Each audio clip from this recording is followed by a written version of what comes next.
Design and Development Research Overview.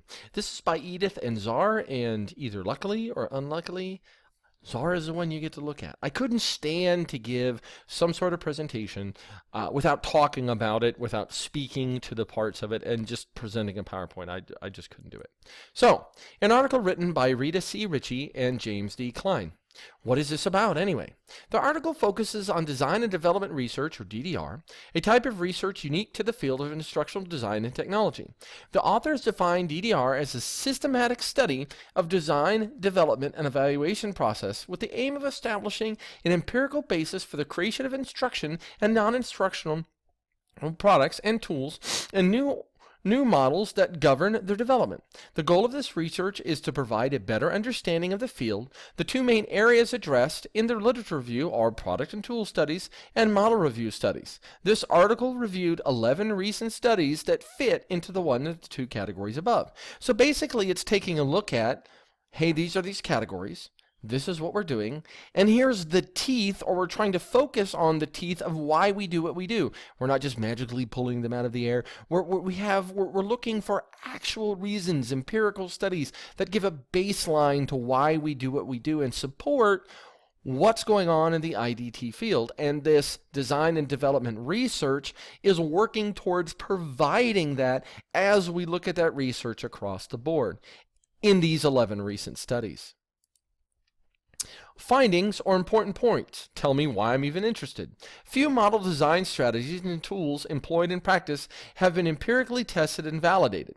Therefore, DDR focuses on studying the design and development process as a way to validate the models and tools used in the field. So, under the category of products and tool research studies, we can include our three different types. Comprehensive design and development, specific ID projects and phases, and tools development. Then we can also look at effectiveness of model use and how models are used. These are all things that this particular research touches down on. So while DDR studies use a multi-method approach, the qualitative method seems to be more prevalent. So we rely less on the true-false, multi-choice, this is a correct way, ABC, blah, blah, blah. We rely more on these are the qualities of the particular product.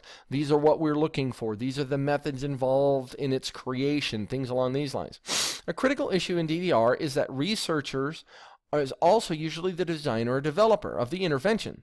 A way to mitigate the validity of the data is to give special attention to instrument design and data collection from multiple sources. So if you create the product and then you do the research on the product, maybe it's good to have more than one person come to the same conclusion, because if otherwise we're simply tooting our own horn, and that will never do in reference to research. Evaluation, both formative and summative, is part of the DDR process, especially when studying products and tools. Yes, I don't know how else to say, but yes, in the IDT, when we create a product themselves, we have our formative assessment. Can you answer this question correctly based on the information given? And our summative assessment. Are all these elements involved? Do these, what do you know? How could we improve it? How could it make it better? How could it apply? All of these things, and it only stands to reason if we're doing research in the IDT field, the research would involve the same sort of assessments. Not surprising. And of course, with any sort of research, you have both strengths and weaknesses. Strength. Studies reviewed were conducted recently, 2007. For a range of studies, that's very recent. You don't think that, 9 years ago is fairly recent, but yeah, it's pretty recent, all things considered. Oh, I had a math error. That's okay. It's still pretty recent, all things considered. So they address relevant problems of practice. Studies provide a good mix of the two major categories, both products, tools, and models. Studies examine a good range of settings. So we're getting a cross-section of different things. We're taking a look at different models, different ways we go about doing things, and that's great. Weaknesses. There's not a formalized methodology to evaluate all the various research. We don't have a measuring stick. We take a look at each one individually. We pull out information we need, and we're taking a look at. What is the generalizability of the findings to other problems of practice? So if we find something to be true, and we find some methods to that, whatever that particular is, can it apply well to other problems of practice? Does it cross the board well? And it may have some difficulty involved, and that's where this literature review and kind of where this DDR is going. Authors, a wrap-up. The authors of this mixed research point out the growing trend in the use of design and development research to find practical and theory-based solutions to problems in the IDT field. DDR is also providing the IDT field new knowledge on how to design and develop interventions which address critical problems in education, training, and organizational improvement. Now, what that basically means is this.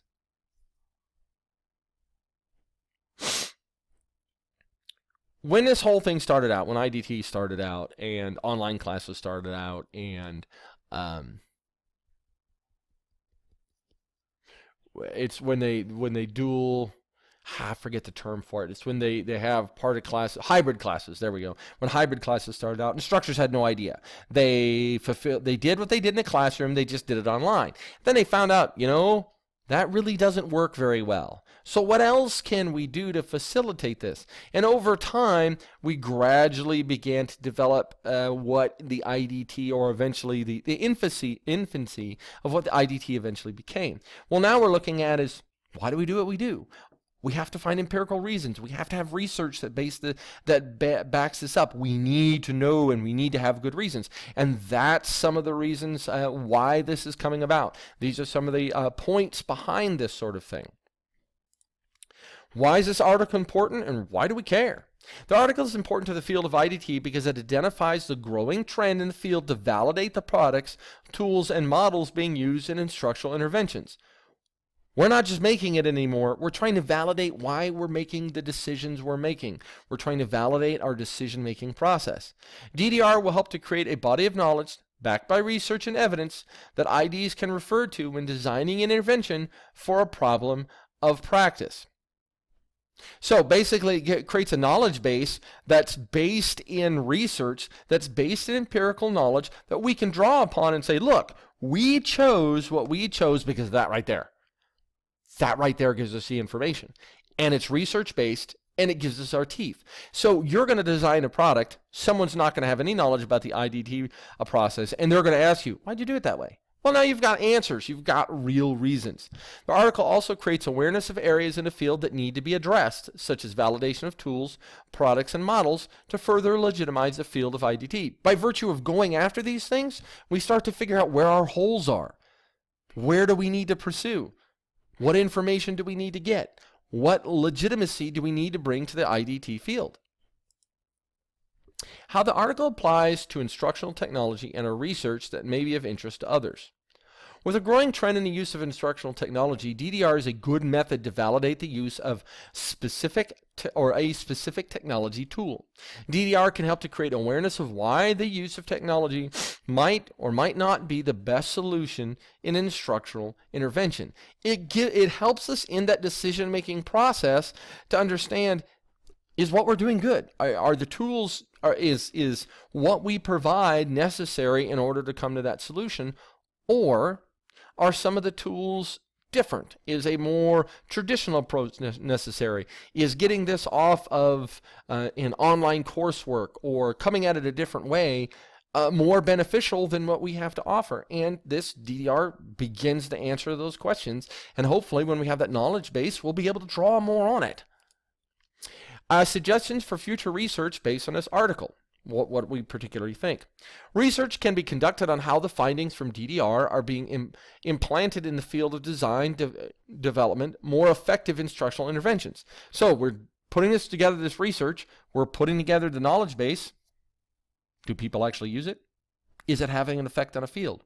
Are we spinning our wheels for people to do what they've always done and go point to it and say, yes, that legitimizes what I'm doing, but that's it? What happens when it makes what you're doing, I guess to coin the phrase, illegitimate? So when it's no longer effective based on that research, is it having an impact? Or people ignoring it and only cherry picking what they want? How will DDR benefit the field of IDT, learners, and ROI? What are the benefits? What are the drawbacks? Will it benefit? Has it benefited? What are the impacts? There's plenty of research out there that nobody pays attention to. Will we pay attention to it? We don't know. And these are some things that we can focus on or hammer in on as we go forward. All right, well,